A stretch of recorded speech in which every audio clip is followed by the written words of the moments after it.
he is a candidate with a brand name. He had a clear message, a message that resonates with all the people of Uganda. That's a confident defense of an election questioned by the opposition. And it is a familiar one for the ruling party and President Yoweri Museveni's supporters.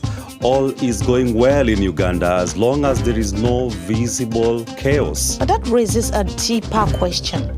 Does the absence of disorder claimed by the government in place automatically mean the presence of democracy? If Jesus Christ stood against Yoweri Museveni, Museveni would win. He appoints the head of the Electoral Commission.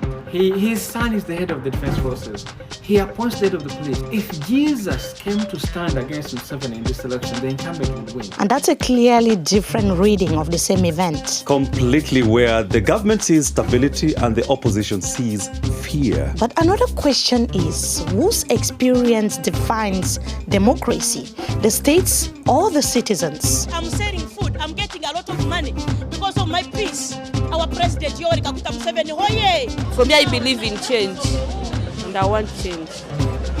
I don't believe in Museveni. Yes, Uganda has voted again, but the question is not just who won. It is what kind of leadership do the people want? And we can see that the opinions are diverse. And what informs their choice of leadership? That is what we are going to be discussing today.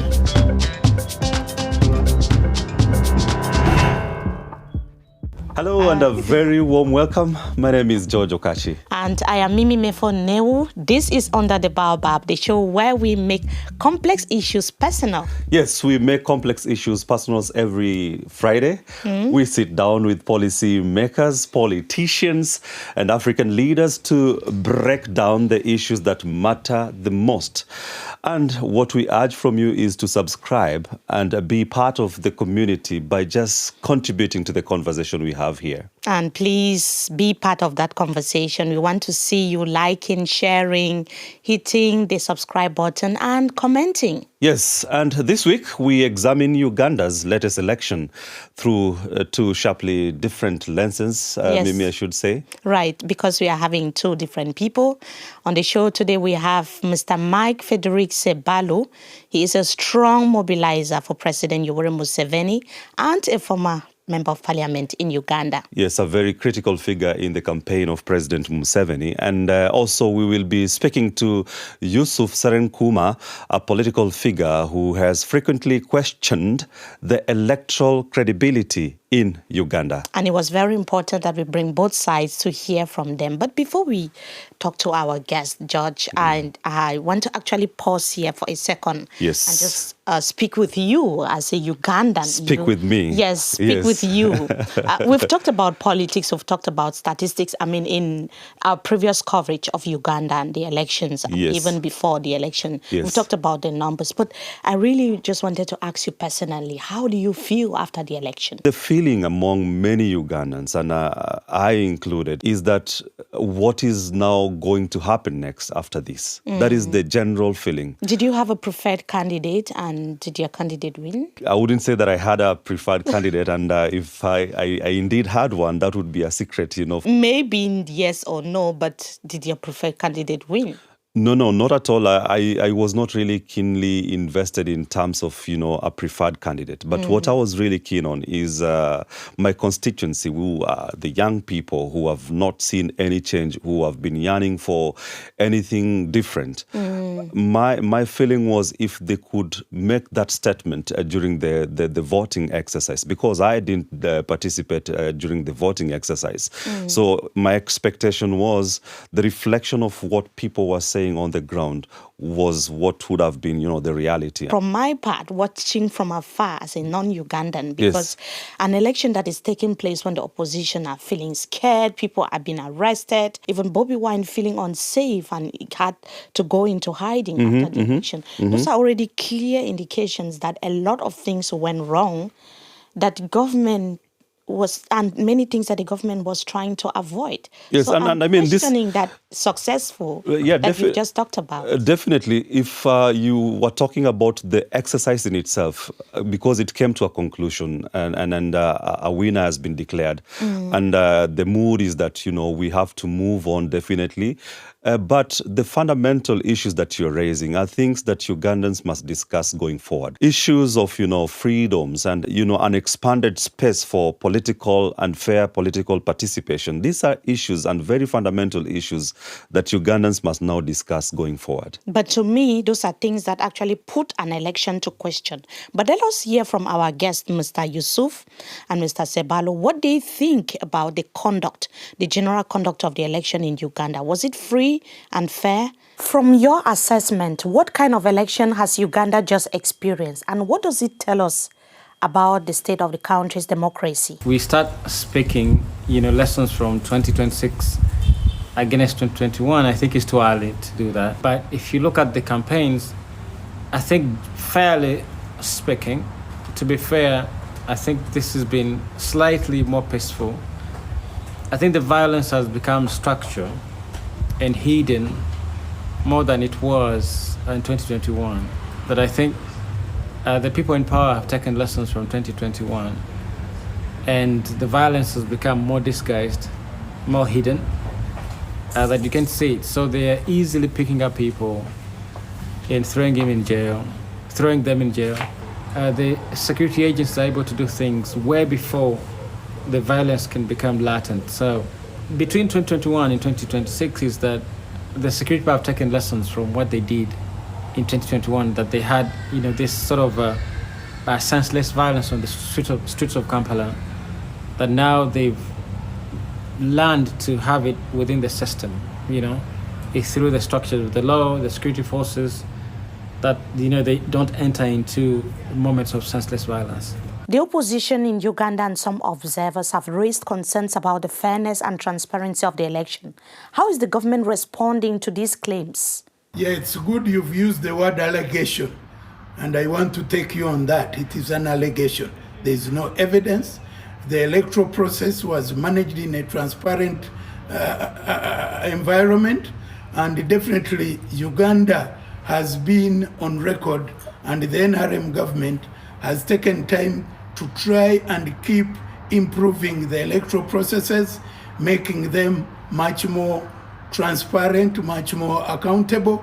There was a time in Uganda when the voters would be in a room, and when each candidate would have their ballot box and do cast it in private.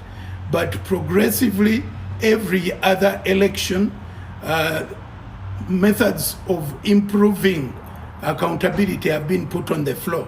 Right now, this time round, the electoral process was done in the open.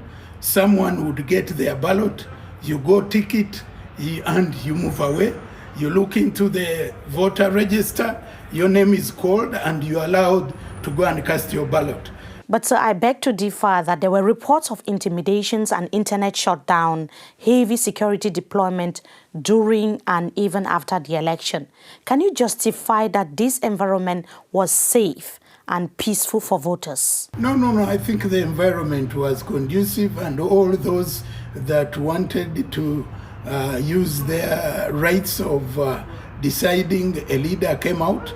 The security at the polling station is the usual security that is provided to keep law and order at a polling station, and it was not interfering with any processes or intimidating any people around. And the security people were encouraged to do whatever they do within the law. If there are any cases where there were lapses and some indiscipline was witnessed, that is something that can be attributed to individual errant officers, but not the policy of government or the policy of the forces. Well, Mimi, what we're clearly seeing from the voices we've heard from our guests is it raises that fundamental issue you raised on legality versus legitimacy. Right. So usually the government is always saying, oh, the rules were followed. Yes. But the opposition is always, asking another question. Who are those making these rules, and who are those enforcing the rules? Yes. Like you said, this is not a unique situation for Uganda, because we've seen it also in Cameroon, where the opposition comes out to say things were not done according to the rules. You know. It raises that fundamental, issue on who creates the rules. And who creates the rule in this particular case? You look at the Ugandan scenario. The ruling party has majority in parliament. Therefore, they could create rules that are skewed to favor the ruling party. The ruling party. And therefore, the opposition would feel, not favored in a fair participation in an election. But if they don't even have access to internet services when the elections are taking place, those are some of the things that will always give power back to the incumbent. Give power yes, back and you see to the leadership that is in place. The ruling party has challenged, such claims from the opposition, or what we've reported as facts, because the internet was shut. They claim that why would you need internet to conduct an election? And when that question was flouted, like, what do people need the internet for? It's a question that I couldn't, get a very clear answer to, because the responsibility you have is to conduct your civic duty, which you don't need the internet for that election to be free and fair, Because what you need, this is the social media you don't age. Need to communicate to anyone, Mimi. It doesn't matter whether it's an election period or not. People need access. Is their fundamental right to have access to internet. That is if you not curtail arguable. That right, it means that there's an agenda that you want to prevail, and that agenda doesn't necessarily work for the people. But let's move the discussion forward, because we want to look at how President Yoweri Museveni was able to get another mandate, how he was able to secure a 71.6% win against Bobi Wine, who came second with 24.7%. Let us hear from our guests. Look, we have an incumbent who has stayed in power for the last 40 years. Right? It never happens anywhere in the world that you have an incumbent who is staying in power for 40 years and is still standing, and you're using the word credible to think about, an electoral process. If you look at Uganda, the amount of powers that are in the hands of the incumbent, constitutionally given to the incumbent, are absolutely incredible. They are humongous. So this is the incumbent. He can use all these powers to the very ends that he finds fitting, right? So if you judge Yoweri Museveni within the parlance of Ugandan constitutions, within the parlance of Ugandan electoral laws, you would say this is a very credible election. Going to the entire presidency, how much power this man has, which impact the elections. For example, this man appoints the chair of the Electoral Commission. He appoints all the commissioners. He appoints the head of the police. He appoints the head of the security forces. All these have power in the ways in which the elections conducted. And even in the course of the 3 months, this man has power to fire any of those. So for the last 5 years, I've been organized in the thing, because the election is not just the 3 months, it's the entire system. If you care about this entire system, you're going to find that Museveni is exercising his powers within the constitution, right? A constitution which is amended the way he wants it constitutionally, okay? And this circles back to the point I made at the very beginning, that we need to have a language which understands the modern autocrat. The modern autocrat is constitutional, is parliamentary. The modern autocrat is technical, is expert-driven. So briefly tell us what contributed to President Museveni's victory this time? What contributed to President Museveni's win is the campaign strategy that was informed by 4 pillars. The first pillar is the candidate himself. The second aspect and pillar is the message.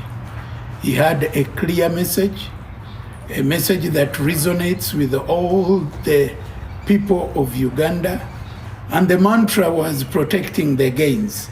And the protection of the gains is informed by different aspects of achievements registered individually and collectively. So peace and security is a common good, a good for all Ugandans. And with peace and security and stability, individuals, communities, institutions have been able to register achievements, which you can then turn into gains. What are the concrete achievements of President Museveni in terms of economy, security, and job creation that ordinary Ugandans can feel the impact? If you talk about Uganda, the economy, it is the fastest growing economy on the African continent. That is on record. The Uganda shilling is one of the most stable economies, stable currencies, and that is on record. The life expectancy of Ugandans has risen. It was at 42 at one point in time. Now it is 50 something. Those are clear indications of an economy that is doing well.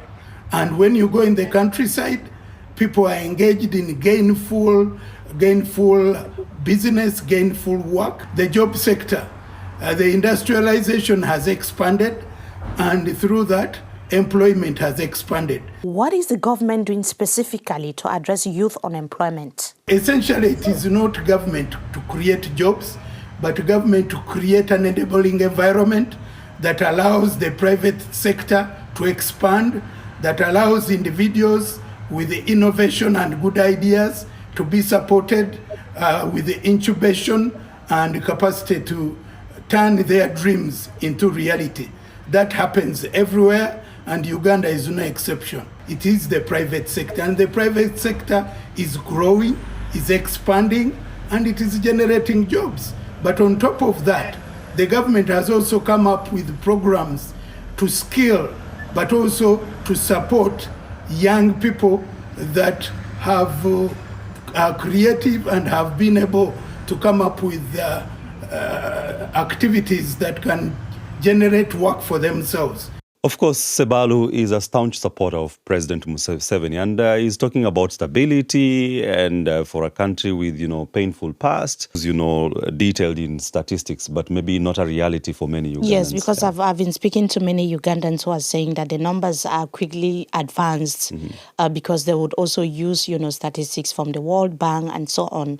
But the reality is a different ballgame on the ground. But what do ordinary Ugandans think about these things that have been said, the things that have been done in the country? They spoke to our correspondent, Fröhlich. The victory was a landslide. NRM party under President Yoweri Kaguta Museveni won. The process was very open. The agents were there. The security was around.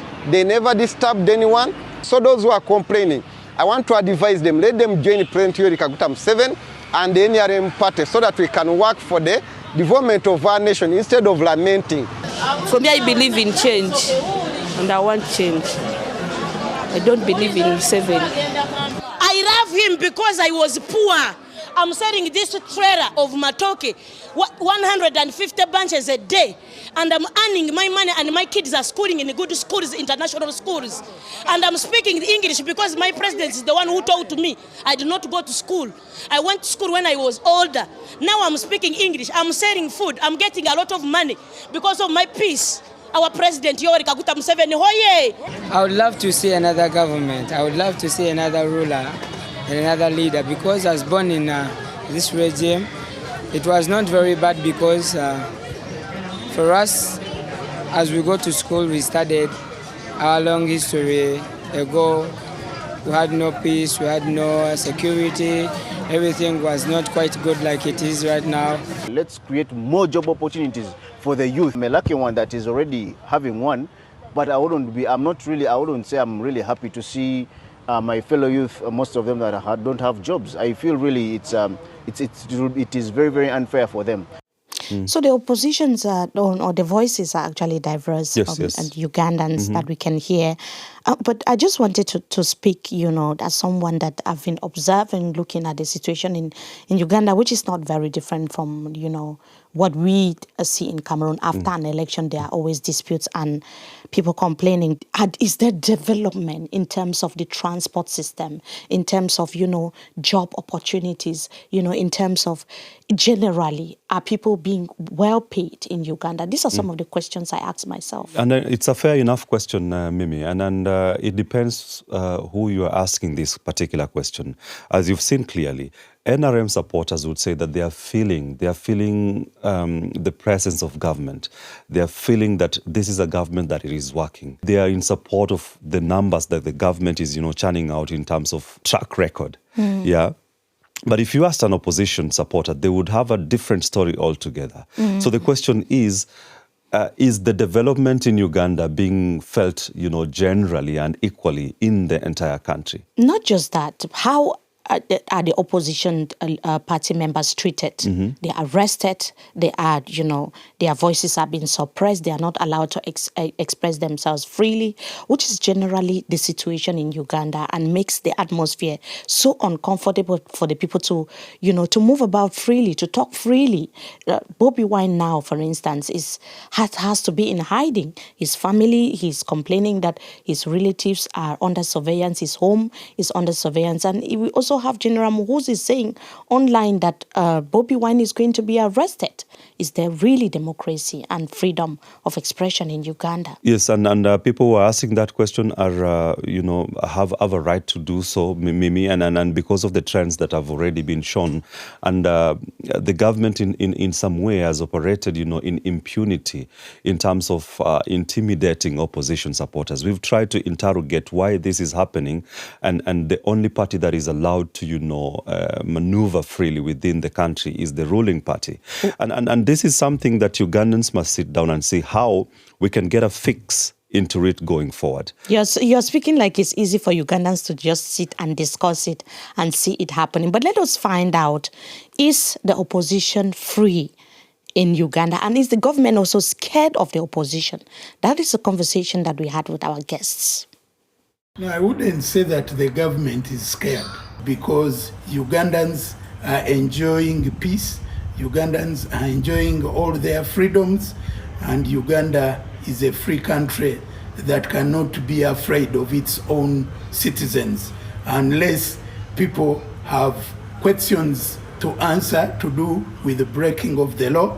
And that is something that happens everywhere.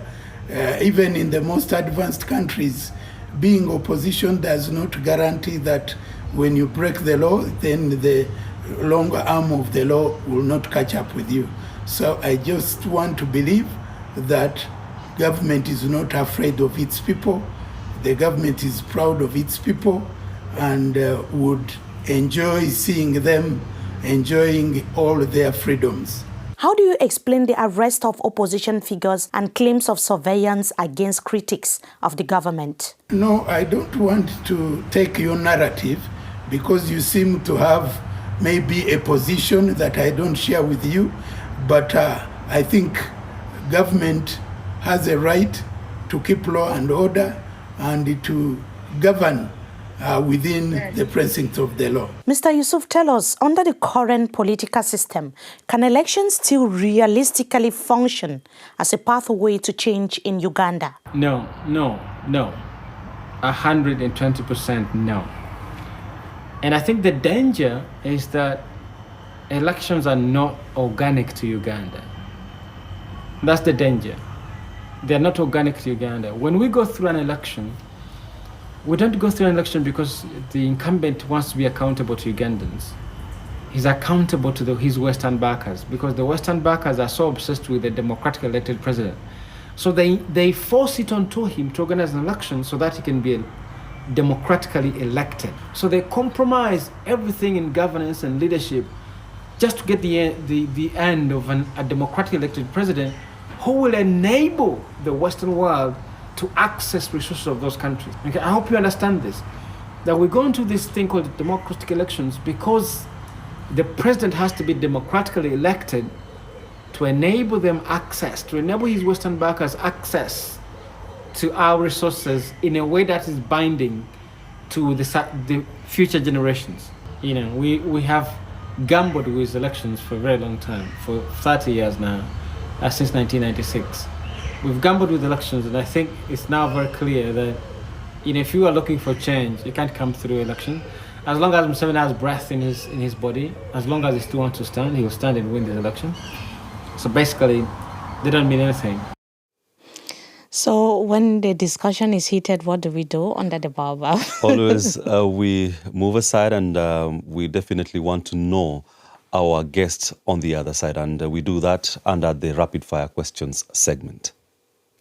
Which election was tougher, 2021 or 2026? 2026 was much easier.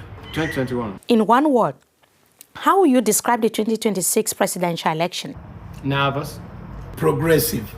What keeps you up at night aside from supporting President Yoweri Museveni? Yeah, I enjoy debate.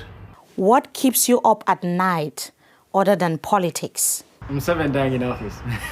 Which opposition politician worries you the most? Bobi Wine or Kizza Besigye? No, I don't fear anyone, and I'm not worried of anyone. Actually, they are my good friends. Privately, I admire them in their other aspects. For instance, I admire Kyagulanyi as a pop star and his music. I admire Besigye as a military professional doctor. What is your favorite Ugandan food? Matoke. If I'm hungry, everything becomes my favorite. So, Judge, what keeps you awake at night? Well, you didn't prepare me for that. But anyway, watching football could keep me up at night. So, yes, of course, we can see how concerned both our guests are, which brings us to the question of what's the future for Uganda? What does it hold for Uganda? In another episode, we've talked about, Uganda's future after President Yoweri Museveni when they hosted his party spokesperson. Yes, and this is a question that all stakeholders within the society should be keenly, interested and invested in, because many people have flaunted issue of the country coming together and forming a government of national unity.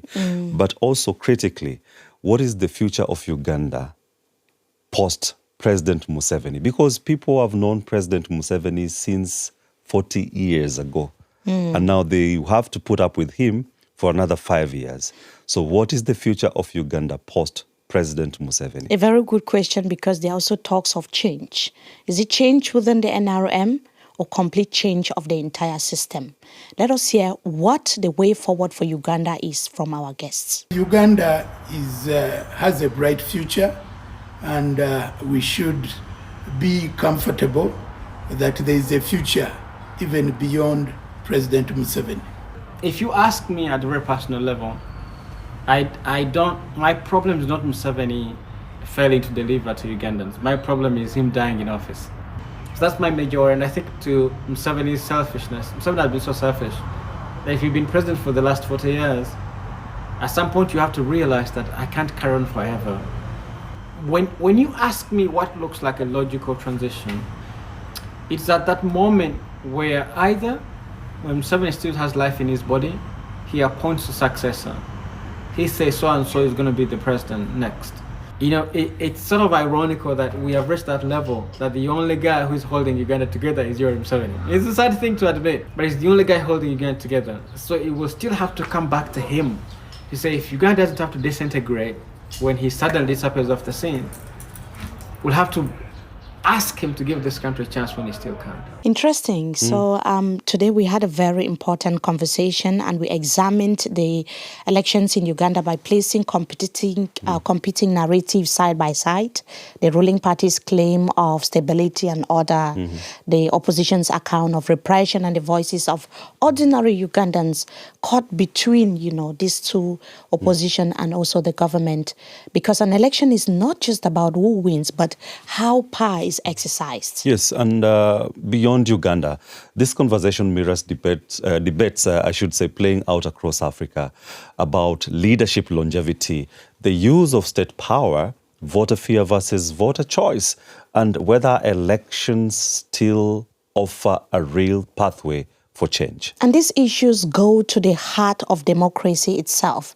Can stability really justify restriction? And at what point does continuity become stagnation?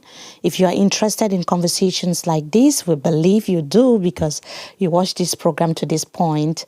Please subscribe to our YouTube channel, DW Africa, and you can listen to Under the Baobab where? On Spotify and Apple Podcast as we continue making complex issues personal. My name is George Okachi. Thank you for watching. And my name is Mimi Mefo Newuh. See you next time.